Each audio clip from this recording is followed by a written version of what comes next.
संख्याज्ञान प्रश्नोत्तरे। पहिला प्रश्न आहे, एकूण एक अंकी संख्या किती आहेत? 9.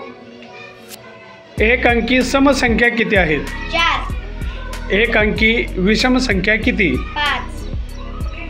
एक अंकी लहानात लहान संख्या कोणती? 1. एक अंकी मोठ्यात मोठी संख्या कोणती? 9. दोन अंकी एकूण संख्या किती आहेत? 90. दोन अंकी समसंख्या किती आहेत? 45. दोन अंकी विषम संख्या किती आहेत? 45. 45. बरं. दोन अंकी लहानात लहान संख्या कोणती? 10. दोन अंकी मोठ्यात मोठी संख्या कोणती? 99. 99. बरोबर उत्तरं सांगितलेली आहेत का रे? हां, मग निर्जासाठी शाबास क्लॅप द्या.